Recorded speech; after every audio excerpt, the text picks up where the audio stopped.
EPFO మళ్ళీ అంతేనా? EPF వడ్డీ ఈసారైనా పెరుగుతుందా?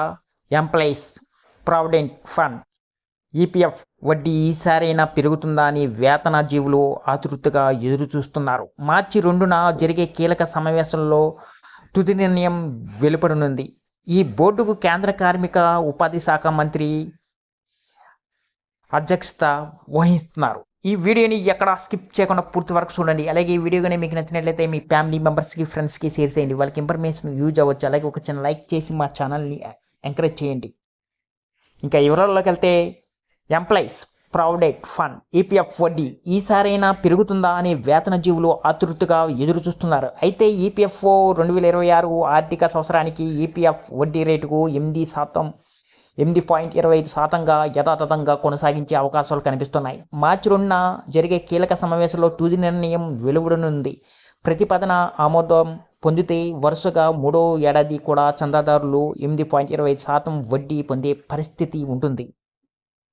సుమారు 28 లక్షల కోట్ల కార్పస్ను నిర్వహిస్తున్న ఈపీఎఫ్ఓ ప్రస్తుతం ఆర్థిక సంవత్సరంలో పెట్టుబడుల ద్వారా సరిపడా ఆదాయం సమకూర్చినట్లు సమాచారం. దీంతో వడ్డీ రేటును కొనసాగించడానికి ఆర్థికంగా వీలుందని అధికార వర్గాలు పేర్కొంటున్నాయి.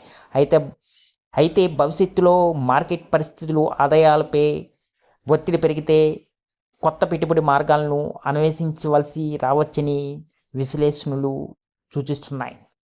పెట్టుబడులు పంపిణీ పరంగా చూస్తే 45+65% నిధులు ప్రభుత్వం సెక్యూరిటీల్లో, 20+45% ఇతర రుణ సాధనాల్లో, 5+15% ఎక్స్చేంజ్ ట్రేడెడ్ ఫండ్స్ ద్వారా, ఈక్విటీల్లో మిగిలినవి స్వల్పకాలిక రుణ సాధనాల్లో పెట్టుబడి పెడుతున్నారు. భద్రత, స్థిరత్వం, రాబడి ఈ మూడింటి మధ్య సమతుల్యతం సాధించడమే లక్ష్యంగా ఈ మిశ్రాన్ని అనుసరిస్తున్నారు.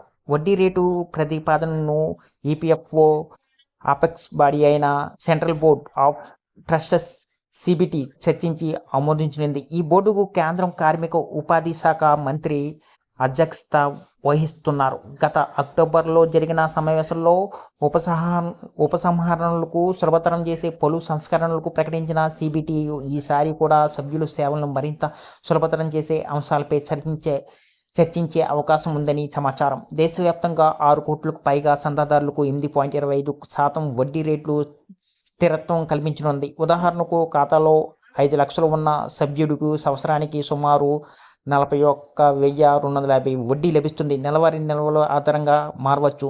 మార్చి 2 సమావేశం అనంతరం తుది నిర్ణయం అధికారికంగా ప్రకటించనున్నారు. ఆమోదం లభించిన వెంటనే నిర్ణయించిన వడ్డీ రేటు ప్రకారం చందాదారుల ఖాతాల్లో జమ చేయనున్నారు. ఈ వీడియో కానీ మీకు నచ్చినట్లయితే ఒక లైక్, సబ్స్క్రైబ్ చేయడం మాత్రం మర్చిపోకండి.